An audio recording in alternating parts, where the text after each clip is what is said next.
Arc 3, Episode 6 of the DNR podcast is brought to you today by you lovely folks at patreon.com/DANDR. With a multitude of extra content that we work on all month long to post there, when you run out of content in our main feed, the Patreon is the place to go. Bonus content, behind-the-scenes videos, Living in Theria, a bunch of other RPGs that we play. Check it out at patreon.com/DANDR for more details.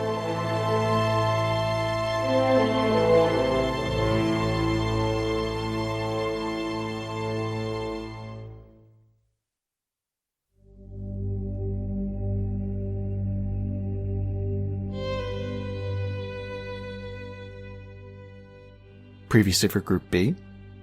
With a monumental task laying in front of them, Group B left the caverns of the Black Rock Mountains and headed east, start their journey towards Esterholt, to possibly find allies in their fight against the Black Hand. But what awaits them once they get to the city? That's where we pick things up today.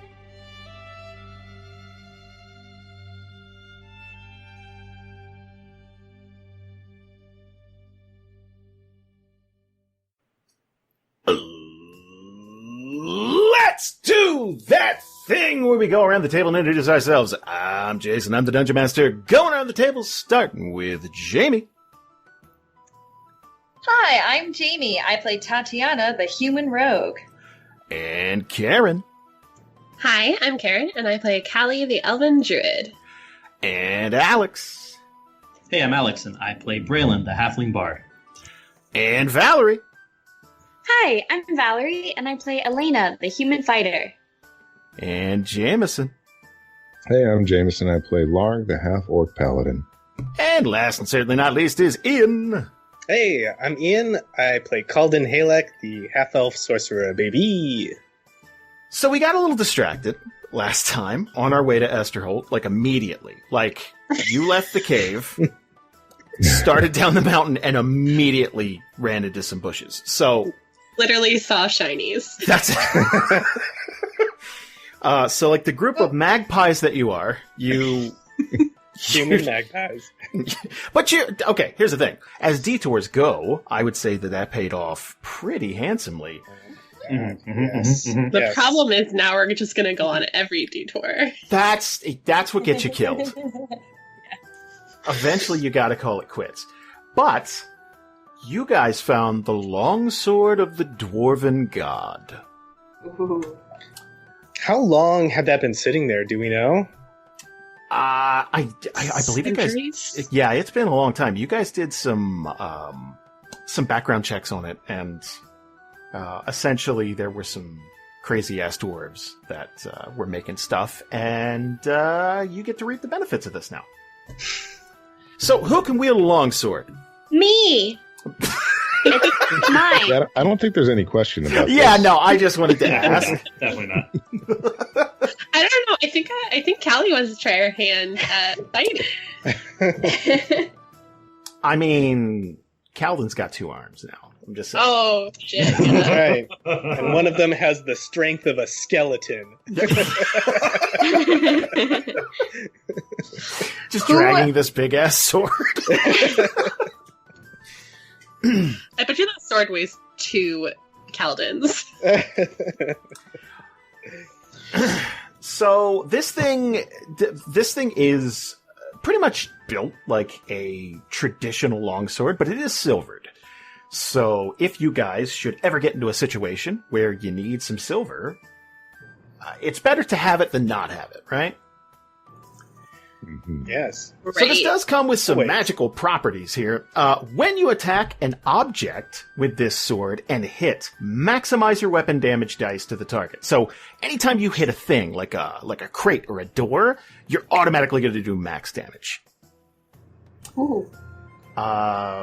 When you attack a creature with this weapon, roll a d20 or roll a 20 on the attack. That target takes an extra 14 slashing damage. Wow. Then you roll a d20. When I crit... When you crit, it deals an extra 14 damage. On top of crit damage. On top of crit damage. Oh, you know what? Braylon can use longswords too, actually. Maybe we should discuss. So check it out. After you crit and you do that extra damage, then roll another d20. If you roll a 20 on that one, you lop off one of the target's limbs with the effect. Elena's great at that. Yeah, that's true. I've done that before, though. Yeah. It also lights up in the darkness with a command word, but you have to pick a command word. It's like when you buy a new phone. Is this a joke or are you serious? I'm dead serious. Oh my god. Okay. There's too much power. Yeah, don't do that. Pick something great for your command word. Yeah. Big boner. Just in the middle of a cave. Long sword of the dwarven boner. Can I ask who that would be? The dwarven god? Most people would say Moradin, god of creation and family and all that good stuff. Oh, family. Yeah. Sorry. Oh, shit. Yeah. What's the command word? Do you have it? I thought we said boner. I thought we said Oh, that's locked in. Okay, cool. Ooh, I could make this really interesting. Oh. Do I have to decide now or can I pick it later? I'll give you till the end of the session. Okay. Okay? Yeah. That's all the stuff it does, and it's on top of that just a really good sword. Are you guys gonna camp out here? Because you mentioned that you wanted a long sleep. Wait, long sleep means death. I said long rest. Sorry, long rest. I want the long sleep. The long sleep. That never happened to two of us. Keep asking for it. I mean, I keep killing you guys, and you keep... Can't take a hint. So when everybody's looking at this sword, Larg's actually going to, like, as soon as he sees it, he's going to, like, pivot 180 and go back to the golem. And he's actually going to drop down to his knees in prayer and do, like, a prayer of, like, thanks to Moradin, basically. To be like, hey, so thanks for this. Basically be like, thanks for this guardian who kept it safe this whole time, and these crazy dwarves who made this thing. We're gonna take it and we're gonna use it and we're gonna do the right thing, basically, is the gist of what he does. Okay.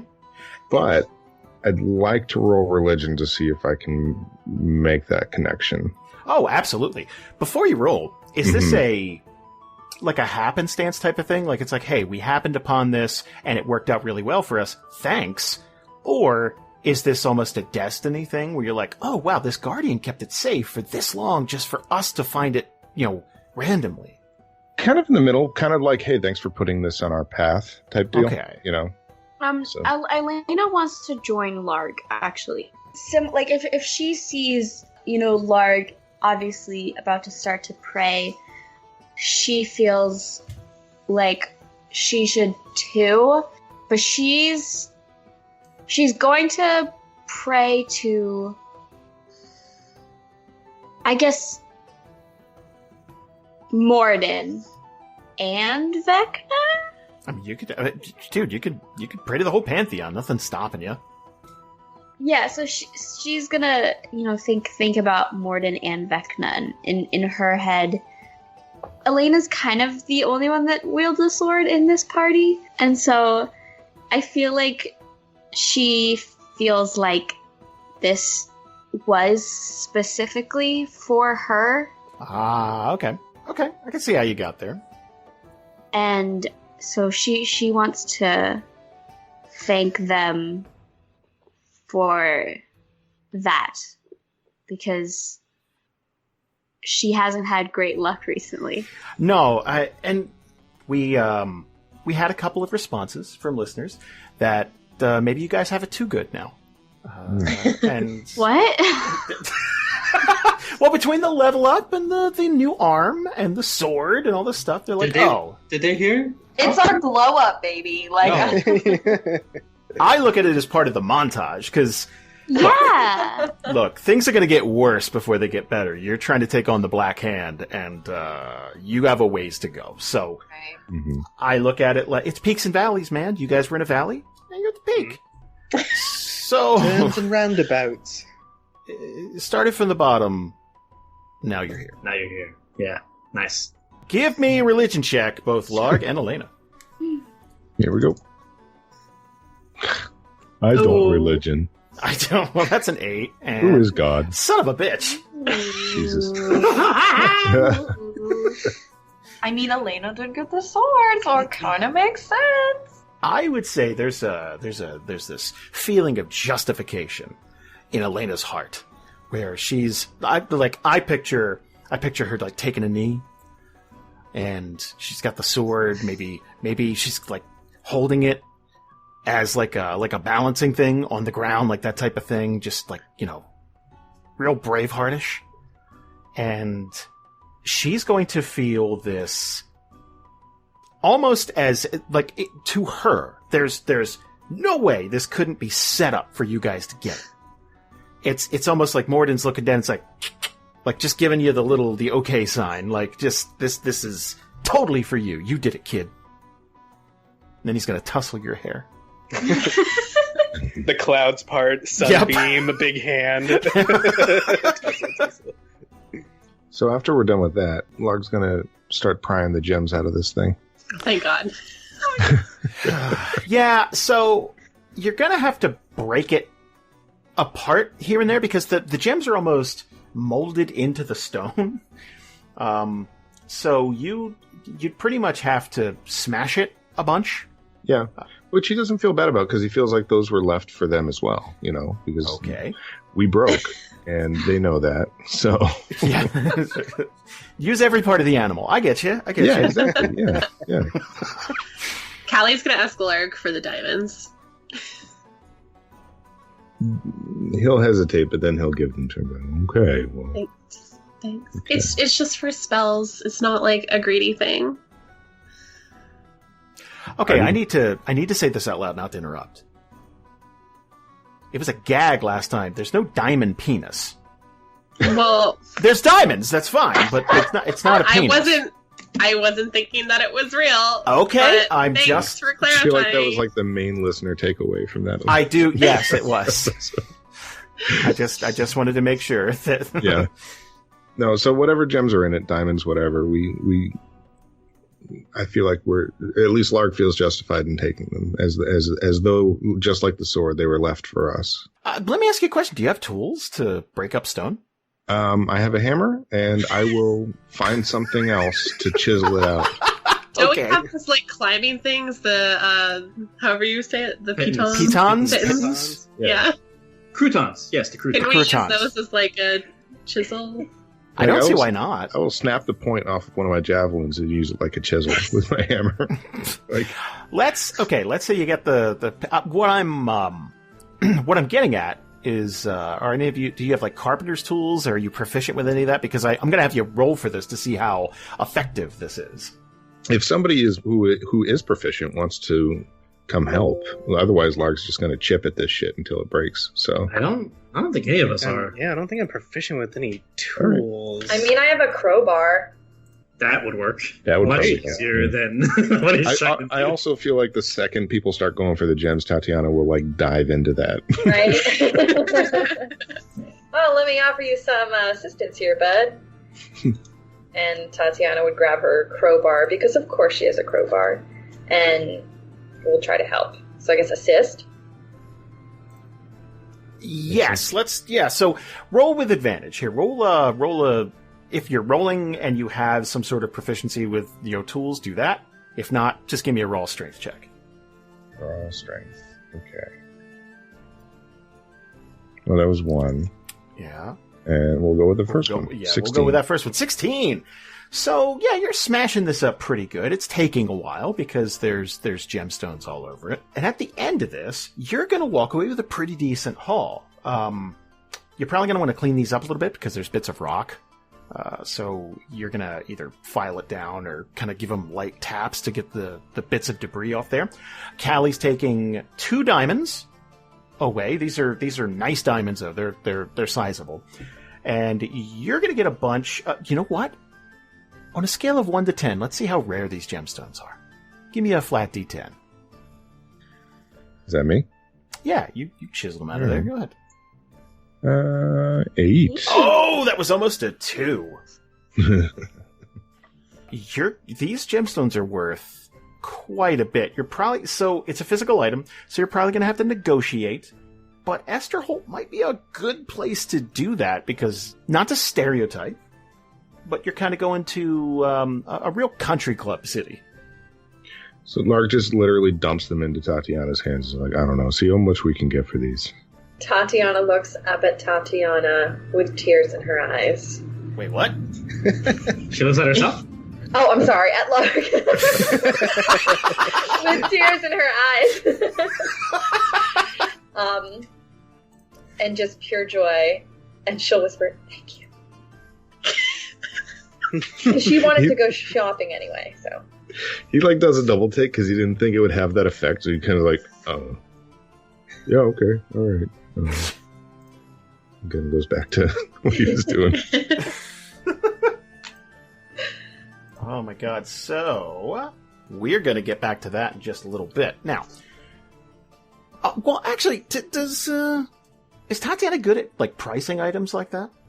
I mean, I'm not sure that she would she would, when she's bargaining with people, I don't think maybe she knows magical stuff, but, more valuable things, I'm sure, like gems and things. She wouldn't be able to tell if any of these were special, though. Well, they're not, I wouldn't say they're magical or anything like that, but these are, I put them under the precious gemstone qualification, which means on a good day, you could probably get 100 gold for each one of these. And you're walking out of here with 12 of them. Okay. That's great news. Yeah. Do you want me to... Yeah, 12. Do you want me to divvy up that gold from the Dragon Cave? Because that's just kind of sitting here, and it looks like you guys are going to live. Okay. Yes, please. Yes. Yes, please. Okay. So I'll get to work on that. You have the 12 gemstones. Did you just say it looks like you guys are going to live? Oh, you caught that. Yes. I mean, I understand your hesitation. Well, it looked rocky there for a while. You're all going to get 48 gold. Yay! I'm not broke anymore. So, back to my original question. You guys going to take a long rest or just keep on going to Esterholt? I mean... What time of day is it? Yeah. Well, it's afternoon. It's not it's not that bad. It's getting to evening. And how close to Esterholt are we? Well, so you see our lovely map of Esterholt. Let me pan back and use a map. If this will work on the table, I'm not sure. Can you send me the map again? I sure can. Boom. So I'm going to take a chance here, guys. No. Here we go. Where are we? So, look between the Black Rock Mountains and the Blistering Peaks. There's a path that you guys are on now. You're still in the mountains. So, got it. Is it the dots that aren't showing up, or the dots that are on the other side of the mountains? You're just about to the dots on the right-hand side that are leading to Esterholt. All right, not as bad. Not as bad. No. You're out of. Here's the thing. You're not in the mountains anymore. You're down from the mountains proper. You're just in that valley between the two mountain ranges, and you're heading out. So the problem is you got a little sidetracked, and you're probably about a day away from Esterholt. So I guess it's up to the party. Are we in good shape? I'm pretty good. I kind of think we push on, get to Esterholt. I mean, the place that we're in seems safe and unmolested, but we're on a timer. Mm-hmm. We don't know when it's going to run out. Yeah, that's the thing. You have no idea when. Yeah. I'd say press on also, just because I have a lot of spell slots left. I might have exaggerated in the pre-call, listening to somebody else say I have enough, and I'm like, oh shit, I have way more than that. Okay. I'm feeling pretty good. I say we push on. Same. Let's do it. And like the listener said, you guys already have it too good. You're going to... Oh, yeah. Luck-wise, you're fine. Nothing's going to happen to you. Nobody died, Right? obviously my favorite group, and all right. I'm glad none of that is going to come back to bite us in the ass. Well, Karen, Hmm. could you do me a favor and roll a flat d20 to Why see? did I open my damn mouth?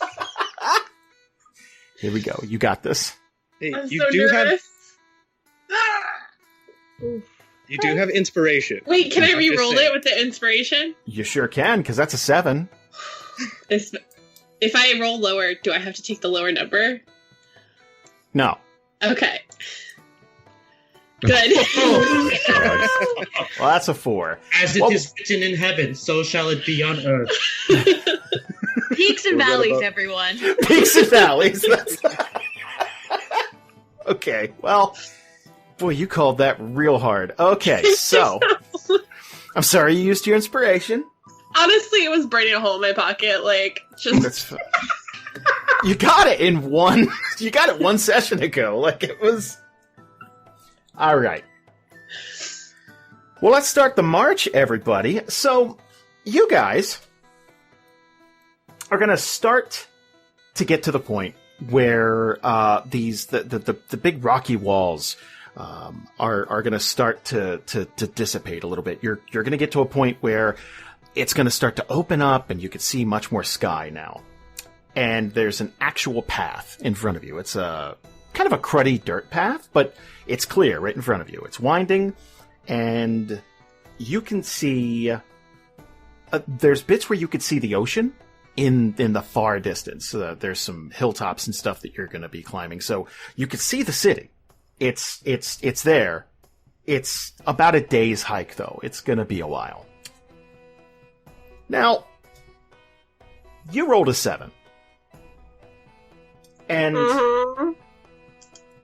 the area that you're in, this could manifest in a couple of different ways. So I'm going to give you guys a choice. Let's envision that there are 3 doors in front of you.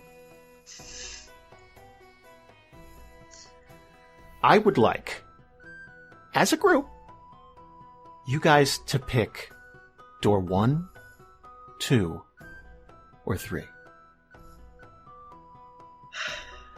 Now, based on the door that you choose, that's what you're going to get.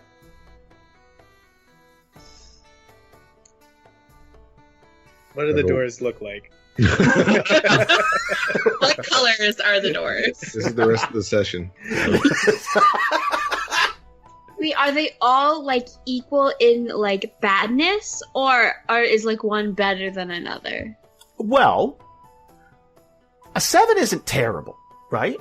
So what I'm going to do is I'm going to slip one pretty damn nice thing into these doors. And you're going to get that. But the other 2 doors you don't want to open. I vote 3 because Jamie convinced me that Same. 3 looks like a butt. Yep, same reason. Same reason. Yeah. Absolutely same reason. The number 3 looks Maybe. like a butt. So Why not? There you go. Boom, baby. That's Oh, 4 are you for 3. gonna do the thing where we pick one and then you tell us what was behind one of the other doors, and then you ask us whether we change our mind or not? That's you want me to play Let's Make a Deal? What? Yeah, because 66% of the time I know how to win. I know. I watched that YouTube video too. All right. No, yeah, 3. 3? Going for the butt door. Okay. The sky is going to brighten up. And it is going to feel lovely out. We're talking beautiful springtime weather. It's getting a little hot in the afternoon, but it's really nice. You can kind of feel that you're out of that stuffy valley that you were in, and it is just going to be beautiful marching weather for you guys. And I would say nightfall is going to hit you in a few hours here. And I would put you right about at the H of Heroes March, which means you got a good 4 or 5 hours before you get to Esterholt.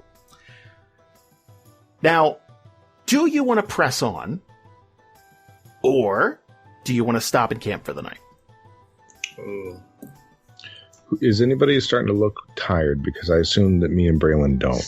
Hell, now we don't, son. No, you guys are just... Well, you're undead, technically. So, yeah. Wait, about what time is it now? Let's say it's like 8:30, 9 o'clock at night. Oh, so the sun's like setting or already set? It's setting. It's just about gone. I mean, Kalden always looks tired, so... That means we get into the city at around midnight or 1, and that's really not bad. That's prime party time for what I have. And we're out of the mountains. Are we, like, on at least some kind of road or trade road or something at this point?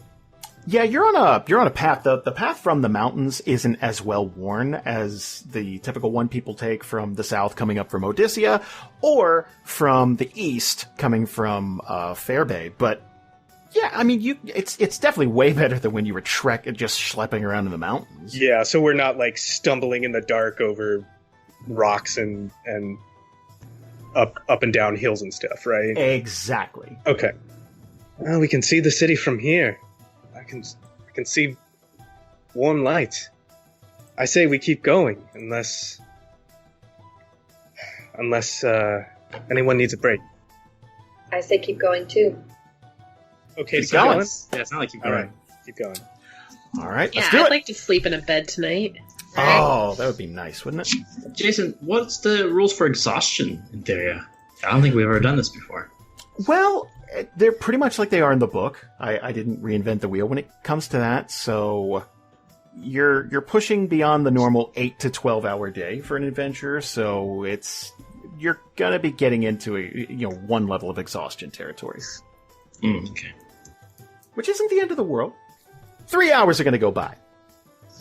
And the lights from Esterholt are clear as day. You're gonna start to walk into the city proper. There's a lovely little sign overhanging, and if you look at the map here, you'd be coming from that top corner, the northwest. Yeah. Yeah, so you'd see a couple of buildings. There's the road's going to change to much more of almost a paved surface. This is way easier on your feet. Because I would imagine for half your trek, it's just been gravel and dirt, and you're probably just tired of marching, to be honest. Yeah, but so, okay, what does this Esterholt look like at night coming in from here? It's probably much more well lit than a lot of cities you've been to, because Esterholt has a fantastic nightlife. This is a city that is fairly well off. Like, really well off, actually. Their crime rate is fairly low, and there are plenty of spots to just drink the night away. You're actually coming in on a fantastic evening, because essentially, this is like weekend party time. So there would be people in the streets. You'd see people on their either on their front porch or their balcony type of thing, kind of wave to you as you come in, because I would imagine, no offense, you guys look like shit. Larg and I are probably covering our faces, so thank you for that. Yeah, Larg punches his helmet onto his head before we get to the city. Brandon puts on his makeshift cowl and face mask thing, the little handkerchief. And I put Tatiyana's glove on. Let's put this in perspective. For anybody listening, and sometimes you listen to episodes back to back to back and you don't really think about it. You guys have been on the road since Dern Hollow, and Larg has died twice. There's salt in that wound, yeah. No, I'm saying, okay, as journeys go, that's a rough trek. So you've taken the path less traveled here through the mountains, and it's kicked the shit out of you. There's been, cyclopses and dragons and gods and demons, and it's been nasty. What's it like to see the welcoming lights of lanterns and people? You hear conversation, you hear Like, what's that like? Probably great, right? But then, I think you described it to Larg and Braylon that nothing satisfies them anymore, or they have that hole that can't be filled, you know? It's not. Yeah, I mean, there's an absence of something, right? You feel that lack of humanity, but I wouldn't say that you're generally apathetic about everything. It's more just like, oh man, you remember like breathing? That was fun. That was cool. You guys remember cheese? Oh, cheese was the best. Like, it's that type of thing. Then Braylon would probably have like that moment of like, oh my god, a city, and then it just gets hit with that wave, like, yeah, but you're still not really you, and he like keeps trying internally to fight it. So he'll have like a half smile when he sees civilization, I guess, but inside he's like, it's different. It hits different, as the kids say these days. Yeah, I feel like Larg would actually almost have a little bit of the opposite, where he kind of forgets his circumstance a little bit because he's so excited he hates the mountains so goddamn much. He hates them. So the closer they get to the city, he just like his pace picks up a little bit. He stands a little bit taller. He's like, he might tell a story from time to time if it gets quiet about, when he was a kid in Esterholt. And like he almost for the first time kind of forgets how shitty this trip has been, because he's excited to be home. He's excited to be back in a city. He's excited to be out of the mountains. And he kind of forgets about all the bad stuff, or at least for a little while. I think Tatiyana, as they're sort of walking through Esterholt and they start to hear this chatter, she's getting more and more excited. And then if we like come across an inn, she'll be like, fucking finally, and sort of run towards the door and just like look towards everyone to catch up with her, like, let's get inside. Well, check this out. You guys are in luck. In Esterholt, there's a place called the Velvet Pillow. It's right in the middle of the city. And as accommodations go for adventurers, these are the nicest digs you're going to find probably in any city you're going to visit. We're talking 5-star accommodations. Damn. It's a little on the pricey side, but I would say you guys are worth it. Thank you. Can I try my by popular demand feature here? Yeah, isn't it to get like a discount? Kind of, yeah. But I know for you want me to perform usually, so. Well, I mean, yeah, it's gotta, obviously. But for this one, because I think Braylon's a little self-conscious, he's not gonna sing, he's just gonna play the instrument. So is this like a street corner thing, or are you outside of the establishment trying to get someone's... Is this like a say anything where you're holding the boombox up? How are you doing it?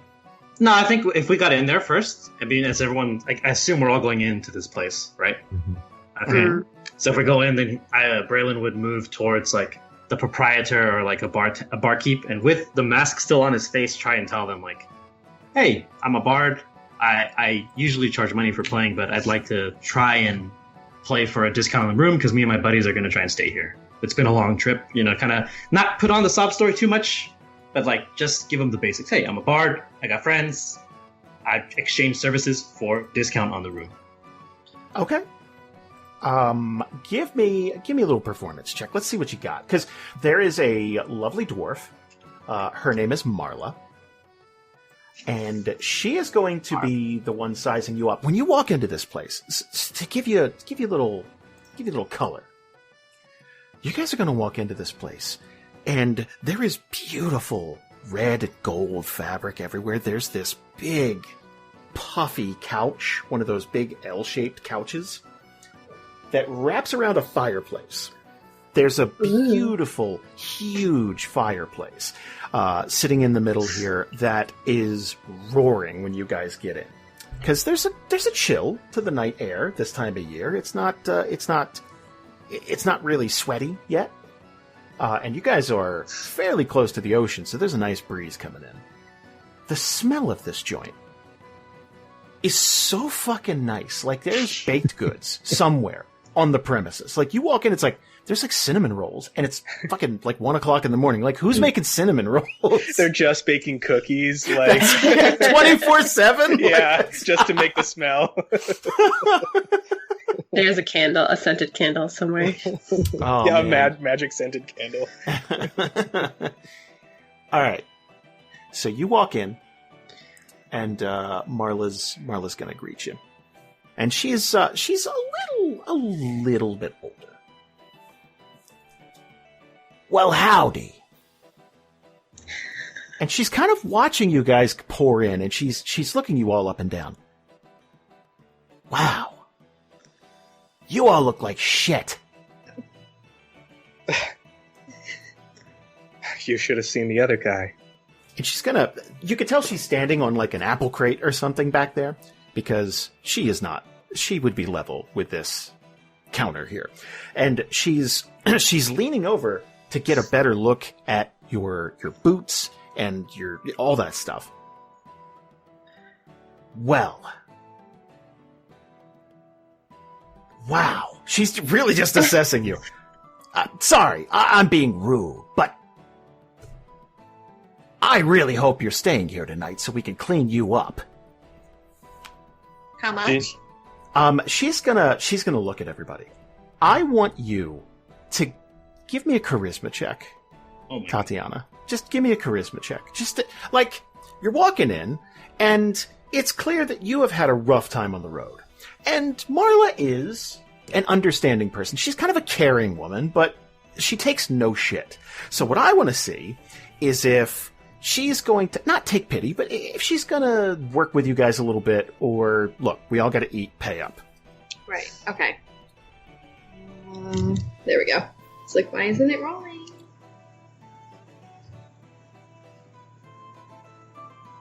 All right, so 14, she's going to be kind of understanding that you guys are having a rough time. Mm-hmm.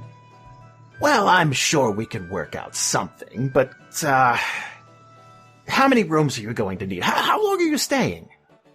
Kalden will shrug and say, as of now, we don't know, but hopefully no more than a couple of days. Well, I'll tell you what.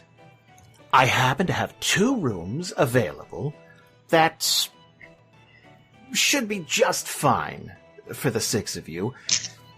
I'll only charge you 25 gold a night for each room. Ouch. Larg takes his gold and hands it to Kalden.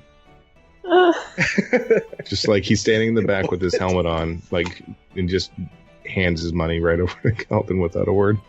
Boom! Just right in his skeleton hand. Yeah. Just like, he just nods with his stupid helmet shaking up and down. And that will be with our friend here playing you some of the most exotic music from cities and lands beyond. Oh. Or is that with a slightly discounted for that? I'm sorry, I completely forgot. What exotic cities are you playing music from, my friend? Braylon will do like the most ridiculous bow, because his face is kind of covered, so he has to use his movements to be more right. Well, yeah, it's like an NPC from Assassin's Creed that you're talking to just does this crazy bow, basically. And he's gonna say like Brightport, Dern Hollow, Overdale, all over, from west to east coast. Okay. To put that in perspective, what you just said was, let's say we all are at Dragon Con, and we're trying to get a discount at Starbucks, and Ian vouches for me and says, "Oh, my friend can tell you stories from his travels from," and I say, "Yeah, I could tell you that time I went to Hoboken, New Jersey." That's what you just said. Which city? Don't have cars here. Which city in Theria is Hoboken? Like, okay, Brightport is not the Deadwood. But like, it's not exactly exotic, but she's gonna reserve judgment. Kalden will chime in just on the back of that and say, and the continent of Talur. Right, that's what. Okay, that's kind of what. You guys have been to Kian and Talur. I forgot. Jason, is a long time ago. I've been to Kian too. We gotta fucking. You want to put that on the checklist? Yeah, I've been there. Okay. Let's hear what you got, please. Of course. And then he'll bust out the loot, and I'll give you a performance check. Oh god, please. Nah, that's okay. 15's not bad. Yeah, my performance is +8, so that saved my life. That did. Yeah, the 15. Okay, not bad. Is there a song that you play? Like, what exotic song from Hoboken, New Jersey are you going to play this one? Hoboken area. I think I would start just from how basic that role was. It would be something simple like a tune of Overdale, like the old Overdale, not Overwatch, but like when it was called Overdale. Like a song from then, probably. Okay. Yeah. Wouldn't it be great if you just came and started playing this racist ass music? Basically, yeah. I'm keeping those hits. Nah, they're not in rotation anymore. It's about the history. Humans only.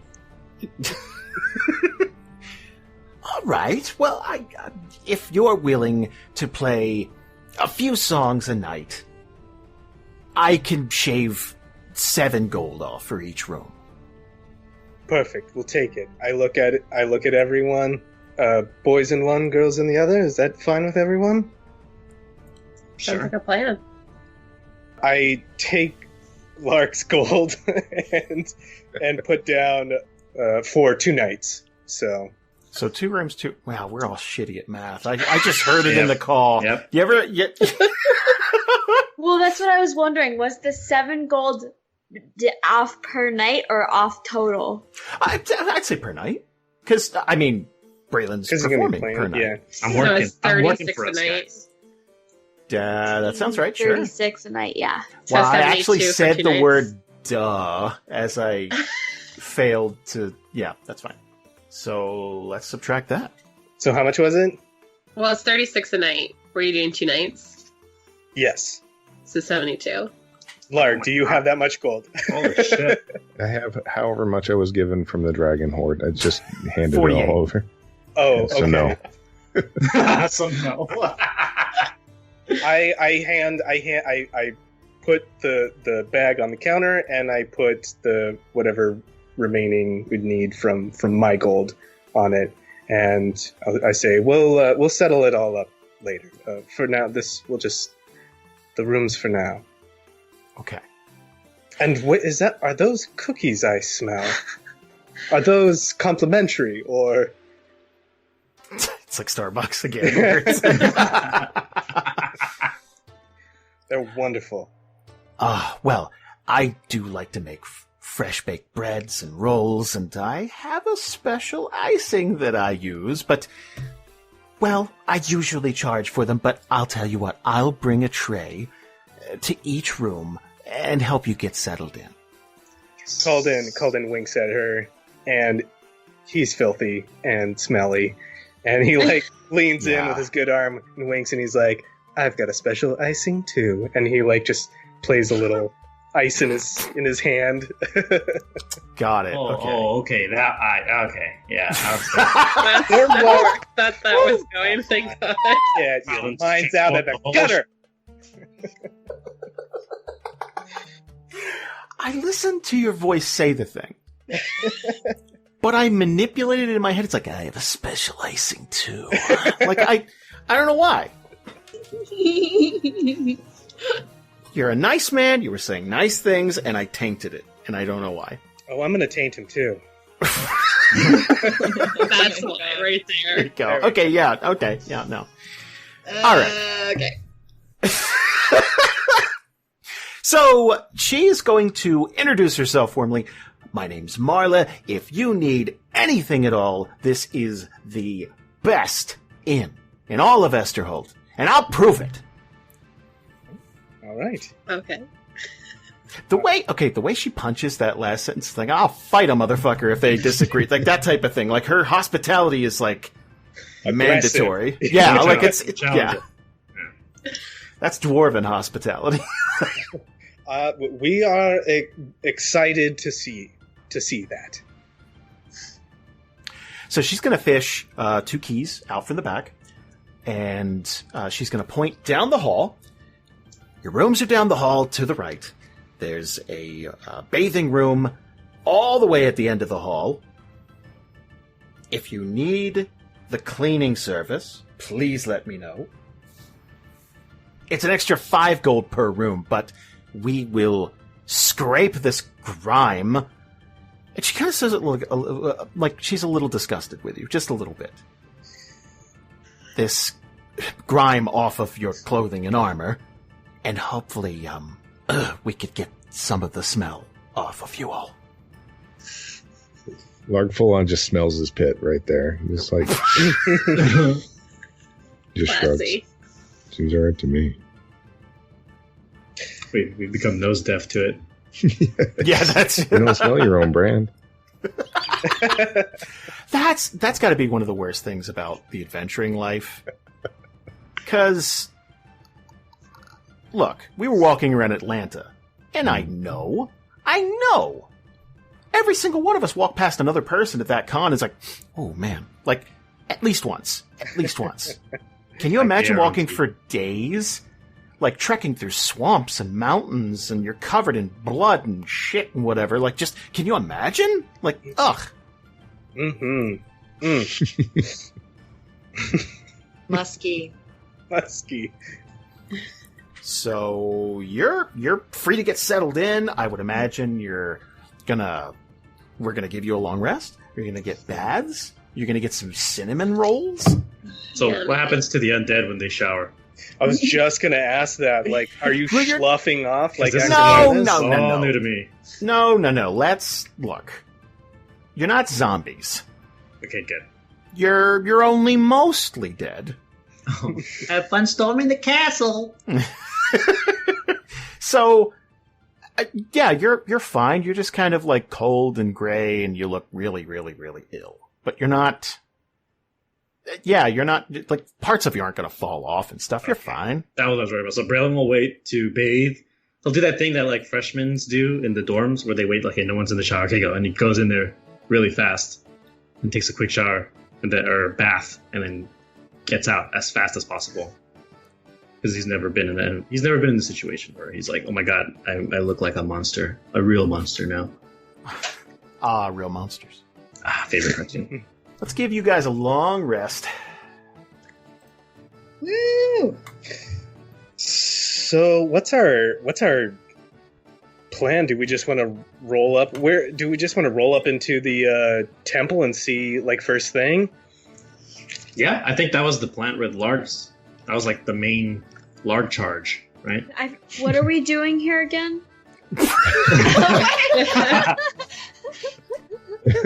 That's a very Valerie question. I just don't know. So, something about the Paladin's Accord helping us kick the Fang out of Dawnhurst. I kept the names mixed up. That was the plan?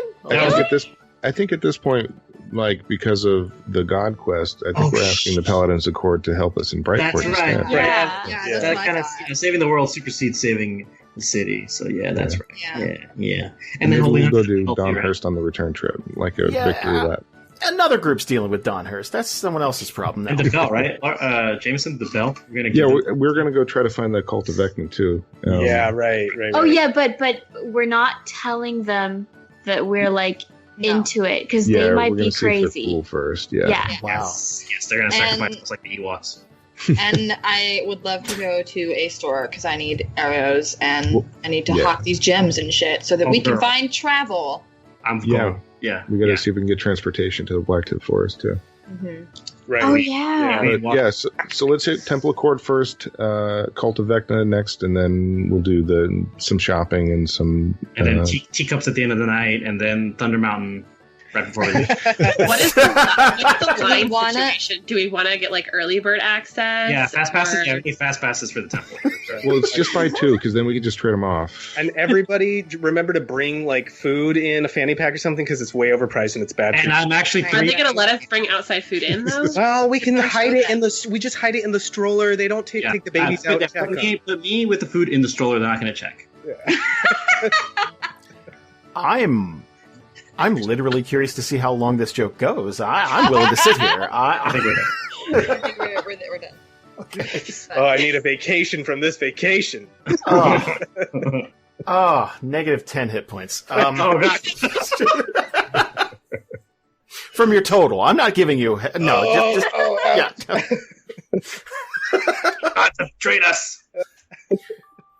Well, let's roll up to the Temple Accord. Let's say it is the next day. It is... Well, it's the 9th. Hell yeah. Of Ferior. Okay. Sorry. Jumping between 2 games. Oh, you're fine.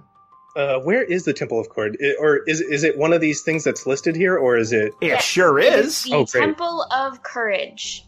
Nice. Yeah. That sounds very Cordian. But it should say Temple of the God of Courage.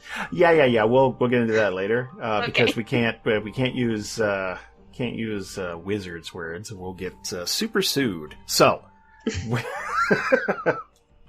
think it's right across from the courtyard from where we're staying. It really is. There's this massive city square, right? And you're staying in this beautiful little place. Little isn't really fair to use here, but you're going to look... You'd probably hear them fairly early. If there's one complaint in the guest book of the Velvet Pillow, anybody who has a window open is going to hear shouting and screaming from the Cordians. They're not quiet trainers. I would imagine that they're up and at 'em very early, clanging swords, beating the hell out of each other, and there are drill instructors to make sure they do their push-ups and sit-ups and all their daily workout shit. And part of that is self-defense training, and there's a lot of screaming and yelling and clanging and falling around that goes in there. So it's not crazy loud, but you can definitely hear them. Like that dog earlier? We heard that dog. It's not like it's stalking Jamie. It's not outside our window, but it's like... Like you could hear it. It probably was really hard for Kallie to do her morning meditation with that. Ugh. Oh, yeah, that's... the Cordians probably don't meditate all that much, I'll be honest. Meditate with them swords. What's funny is, due to the placement of the city, the town hall, the mayor's office, is also smack dab in the middle of the city. It's right next to the Temple of Courage. And that's got to be really tough to get work done. Or maybe it's like white noise now. You know what? Maybe it is. So before we go to the temple, can I ask a question out of character? Sure. So I made on Larg's Twitter one time, I made a tweet that I would like to be canon, if possible, that Larg learned how to suplex from the Temple of Cord. You know what? You lived in the city. I think it's totally fair. I feel like they taught wrestling classes at one point. Yes. I feel like that's like they have like a basic self-defense and stuff like that, and then you get to the advanced classes. It's like, okay, if you ever run into a werewolf, specifically werewolves. I picture like a little Larg in a little karate outfit going on like Saturdays, learning how to do. Absolutely. See, I was thinking like backyard luchador.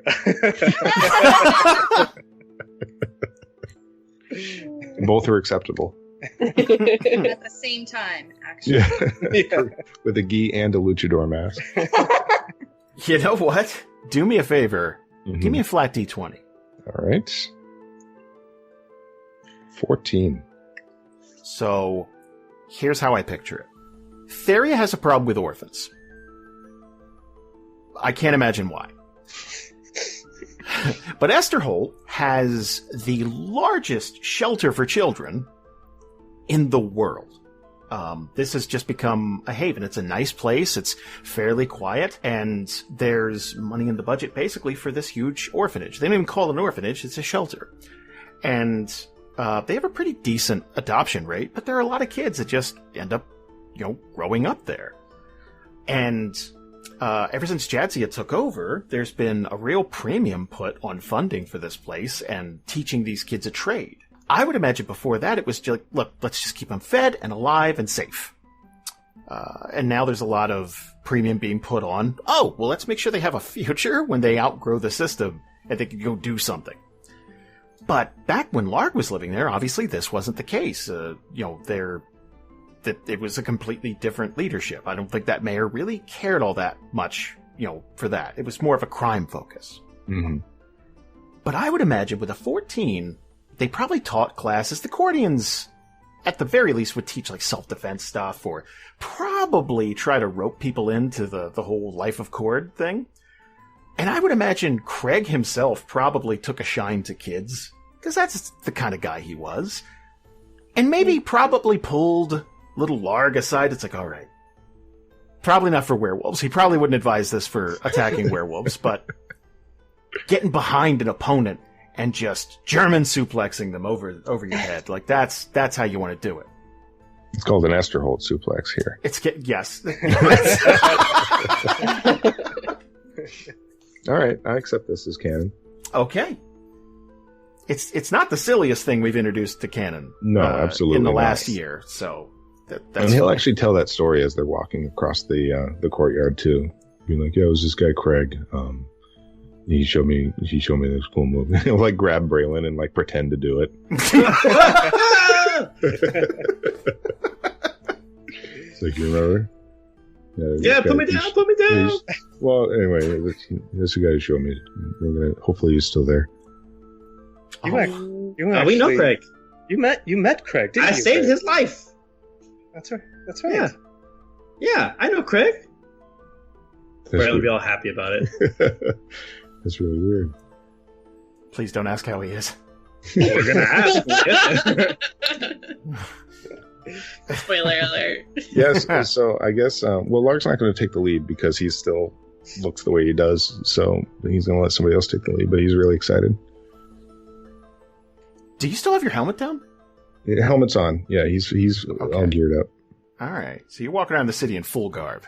Yeah, well, I mean, for two reasons. One, cover up. Two, like, he's in the city. He's representing himself as a cleric, as a paladin of the city, plus he's going to go see other paladins. So he's all like, he's trying to look his best right now. Okay. I need to ask you guys a very important question. Did you spring the extra to have your clothes and armor washed? I would have paid for everybody's because I have money now. All right. Yeah, I think so, for sure. So how much would it have been for all of our 10 gold for everybody. Yeah. 10 gold? Okay, I'll subtract it right now. Yeah. Like, they got into nooks and crannies, too. This stuff is springtime fresh. Nice. So... Yeah, we gotta look good. We're doing the face mission now. Diplomacy. Yeah. I would say this is the first time the colors of your outfits are actually the colors they're supposed to be instead of like fucking grass stained, blood stained, dirt stained. Like they're actually, it's like, oh, the shirt's red. Shit. This robe was white. Did you wear white out adventuring? Oh, that's bold. No. That's bold. I'm not that kind of sorcerer. I would imagine that sends a statement too. If you're an adventuring party and it's like, I bought an all white outfit, it's like, damn, okay, like you're calling your shot. It's like, I'm not going to be touched. So, walking into the Temple of Cord, there's a lot of noise, a lot of clutter about. And I would imagine you're walking into a smaller building and then it opens up into a large courtyard, right? You're going to see just, people, it's morning now. So you're going to see them training, and they're in various states of it. So there are people training with weapons. There are people training with like wooden shields and swords and stuff like that because they're younger. They're if you had to put an age on it, like maybe 13, 14, because the Cordians like to rope them in young. There's, for lack of a better term, an office. Would you head there first or try and chat up the locals? I think, well, Kalden would look for whoever is around that seems to be like either standing around or could like talk to people. I mean, it seems a lot like you wouldn't go up to anyone who's like training and like tap them on the shoulder. But if there's someone that looks like they're there to intake anyone coming into the temple, that's who he would head to. I picture the Temple of Cord as being one of those really intense gyms you go to, and there's a super fit dude named like fucking Hans or something that's there to like try to get you to sign up for an 18-year commitment. Right, yeah. You know what I mean? Like it's... So I walk up to Hans and and I say, hello, good morning. I am Kalden Halek. This is Braylon Galbuck, and we are here in Esterholt with a timely message that needs to be spoken with to a paladin of Cord, or a few, if they're here. I'm looking for specifically the paladin Una Anhalada, or Julie. What's her last name? Fairway. Fairway? Yes. Fairway. Or, and he looks over at Braylon, Craig? Yeah, that's his name. And then as you turn away, Braylon's going to mumble under his breath, yeah, give our real names. Great. Awesome. So, big beefy dude is Hans. And Hans is in his training garb. It's a medium shirt that is snugly wrapping around his body like sausage casing. So you're going to see every vein in this man's upper torso. Sup? That's how he greets you. Oh, sup? Yes. And he's gonna reach out to give you the bro handshake, the big predator clasp.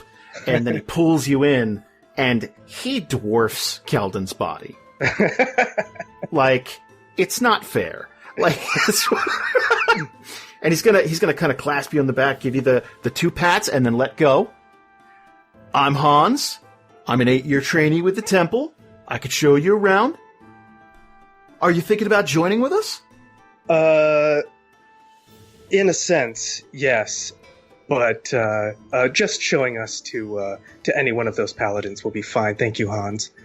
Okay. But if you change your mind, I could walk you through the entire process. Within 2 years, we can get you out in the field. I know this guy's anxious to do it, and he's going to point at Larg. He'll kind of like just look and then lean forward and nod his head and go, yeah. Yeah, kinda. Okay, so follow me. I'll take you to the office. Thank you. And as he's... Okay, give me an insight check. Insight. Can I get my skills up here? There we go. 12. Okay. You kind of get the feeling that Hans took you the long way around to the office.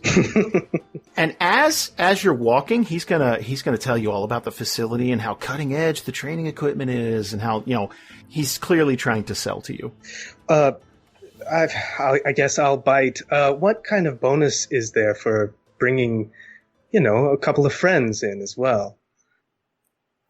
Well, I mean, if you're bringing in friends like him, and he's going to point to Larg, we can definitely hook you up. But, no offense, if you're bringing in friends like you or him, and he's going to point at Braylon, probably not so much. What's wrong with me? What's wrong with me? Braylon looked at him. Again, no offense. I know it could be problematic to talk about halflings that way, but you're really small. Sure. But, I mean, if you really want to settle this, we can go toe-to-toe.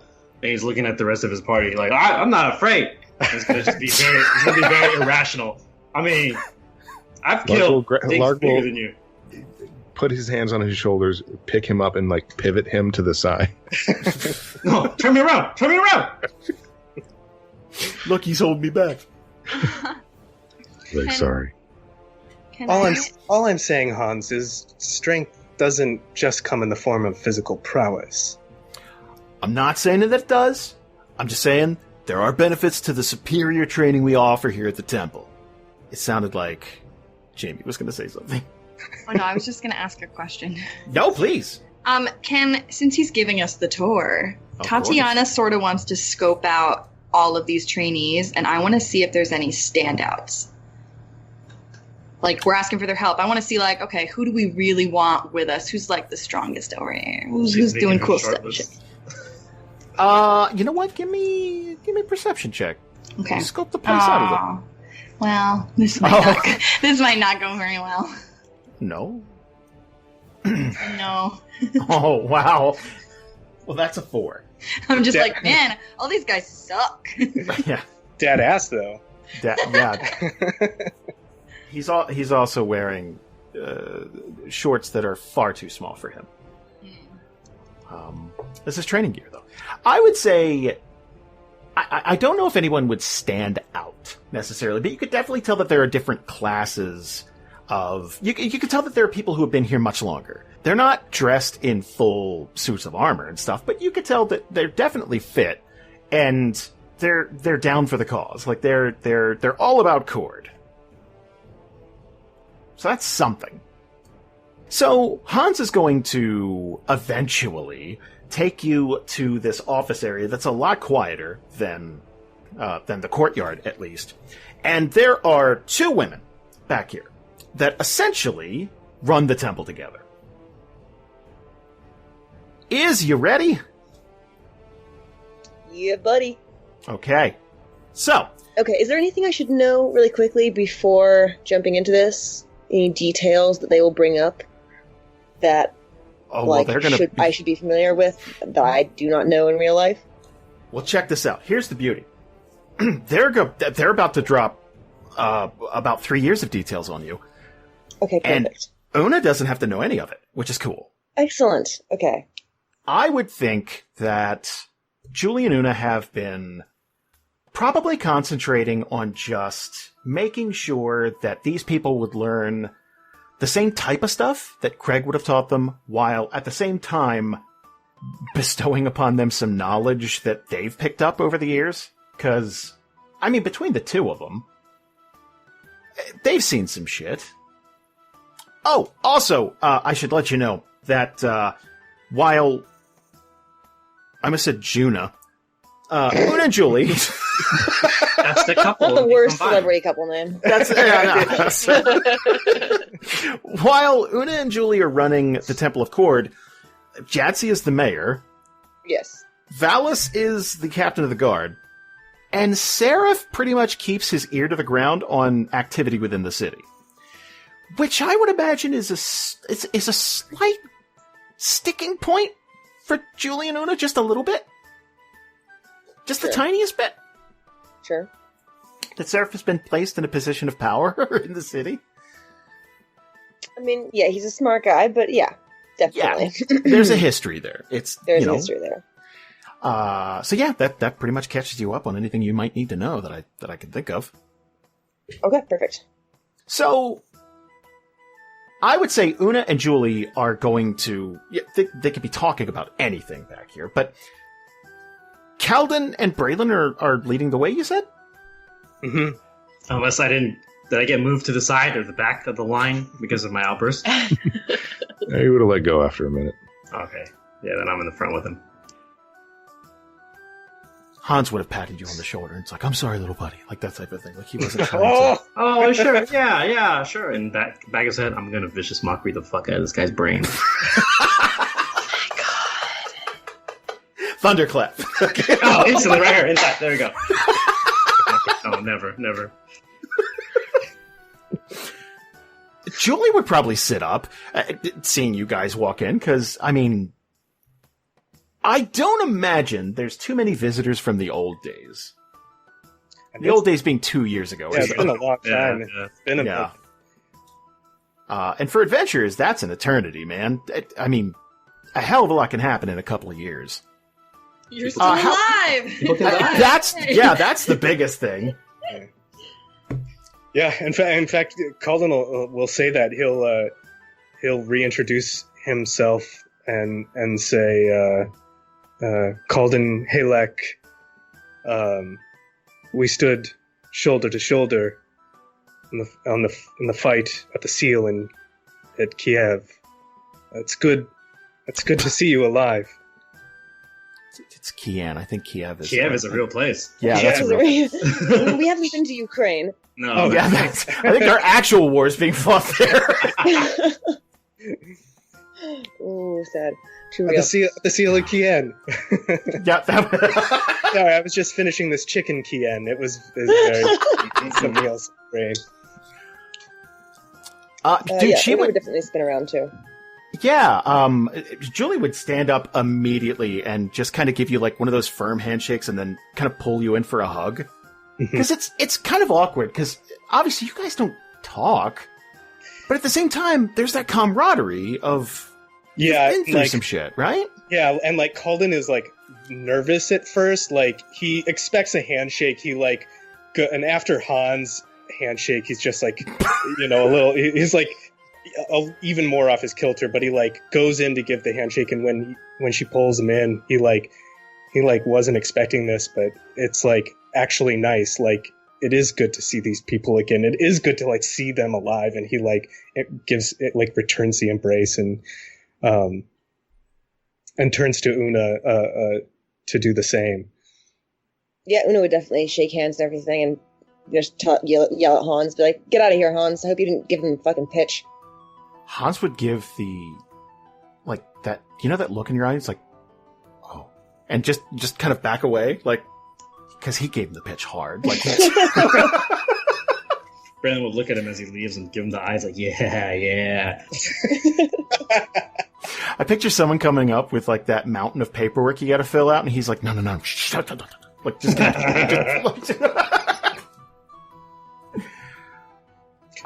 Julie would just kind of absolutely give the whole handshake hug thing to Braylon too, and offer a seat to everybody. Please sit down. Yeah, what are you doing here? Well, I guess we'll cut right through it. We know that the Paladins of Cord have come to the aid of Feria several times, successfully, and it's time again to call on them for all of Feria again. I definitely expected you guys to say vacationing. I was just going to look over at Julie. Yeah, I think she'd give Una a look too. Like, it's like, okay, have you heard anything? Like, is there something big out there? What's going on? Are you familiar with the Black Hand in Brightport? Has news of her or any of her machinations reached Esterholt? Personally, I'd say it's a long shot for Julie to have heard about it. I don't know about Una. We could do a roll if you want. I mean, yeah, if you want to. I think Julie would probably have her ear to the ground with, like, respect to foreign politics a little bit more than Una, probably. Yeah. So Una would probably look at Julie like, nah? You know what? I'll... Let's see if she's heard anything. Oh. Wow. Whoa. Well, that's a crit. Hey. Wow. So, yes. She Sarah's starts telling you shit about the Black Hand. I didn't even know she was involved in that. She actually knows exactly where we need to go in the Black Rock Mountains. Yep. Julie's gonna sit up a little bit. Are you tied up in all that? Hey, what's going on? Unfortunately, it started those 2 years ago, making our way to the seal. We brokered a deal with her, unwillingly and unwittingly, to deliver a weapon, an axe, a weapon of cord, I believe. Oh. I'm just gonna, pinch the bridge of her nose. That's it. We decided, and this was on threat of the death of Tessia Grimness. If we weren't to do this, she would be killed. We decided halfway through the journey that we couldn't allow this anyway, and ended up defeating her forces that were apparently demons. Some of us have the scars to prove it, and he'll point to Braylon. I'm not feeling very comfortable showing my skin currently, but yes, believe me, there's a lot of scars under this beautiful, and he's gonna point to his armor, leather armor. Julie's gonna look at Una. The Black Hand, she's apparently runs a huge criminal organization, lots of killers, thieves, and the rumor is she's untouchable. Lovely. And has demon minions, apparently. Yes, we believe she's in league with some very powerful ones. And we believe that she is trying to unleash them onto Theria. Likely first in Brightport and then everywhere else. So what do you want us to do?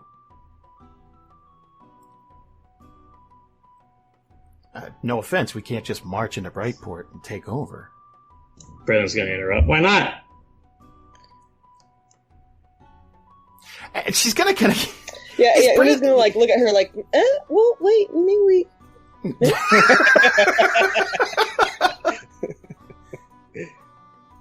do a little, weighing the hands a little bit. Is Braylon's face covered? Yes, it is. Yeah, okay.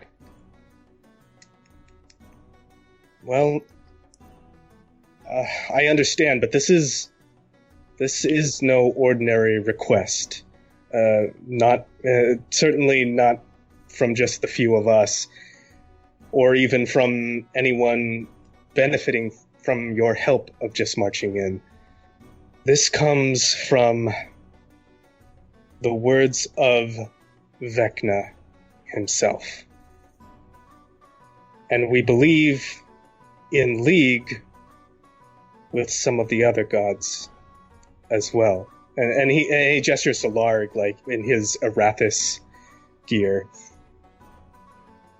Heard anything from Cord about whether or not we should do this, Julie? Good God, at this point there's a look on her face are you fucking with me? Are you... Because there's one of two possibilities. Because obviously, you guys have seen some shit. Lights in the sky and, apparently releasing the gods and all that. So, I don't know where Una's at in the 2 years since then. If you've come to grips with that, or you've rationalized it away or whatever. But there's a difference between saying that you had a hand in freeing them and, oh yeah, I spoke to Vecna the other day. We hung out, had tea. He's a lovely gent. He is. So polite. Yeah. Christmas gift early. I think she'd want some clarification so that she'd... Okay, wait. Are you saying that there's a sign that you got from Vecna, or you spoke to Vecna? As hard as it is to believe, we actually spoke to Vecna. Or at the very least, an avatar of Vecna. Braylon's gonna step in. Look, okay. We don't got a lot of time. World's gonna end again. and he's going to take off his cowl and hood and show his face and his eyes that are, I guess, solid white now, right? There's no pupils in them anymore. Think really thick cataracts, like they're very milky. Yeah. And his skin is kind of like grayish. He's super dead? Ashen. It's like a uncolored version. Like he's got no color in his face. Grayscale Braylon. Yeah. And he's going to point to Larg. Take off your helmet, big guy. Just kind of drop his head like, ugh. And he'll take his helmet off, and it's the same. His skin is gray, his eyes are milky white, and he kind of looks like, well, yeah, that was Vecna. Braylon's going to continue. I died. I got burned to a crisp. He points back to Larg. He died twice. First time definitely wasn't God's help, but whatever. This last time, Vecna brought us back. He gave us all this cool stuff. With the caveat, stop the demons from coming back, or from coming to this plane. So we thought we'd come to you guys, always itching for a fight. We'd wrangle you guys up, get Craig and everybody, and get ready to just march on to Brightport and lay down some martial law. He's going to stop, he's going to put his hand down, and then continue to allow Kalden or whoever wants to speak. Kalden will just nod. We will definitely look at Julie, like, looking back and forth between the two undead gentlemen, then raise her eyebrows and say, like, well, they do make a good pitch. We are always due for a fight. That is such a big ask. To just, like, that's a lot to drop on somebody. Okay, let's put aside all of this for a minute. Let's say you're on a mission from the gods, and we're supposed to stop the hand. How do you want to go about doing that? She's not going to come quietly.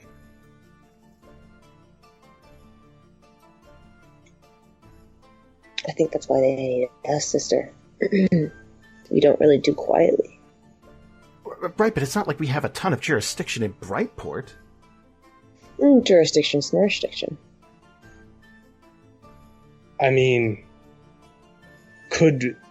you're right, if we're following the laws that we've laid down, but could this be considered something bigger than? Could this be a crusade of some kind? Something that we could call and stand behind a cause? Spiritual jurisdiction. He's got like a little smile. Could Kalden do me a favor? Give me a persuasion check. Oh boy. I got this. That's a 20. 30-20. Ooh. So this is not what Julie had planned for the weekend. This changes things. And she's gonna kind of take a hushed tone and walk over and close the door to the office.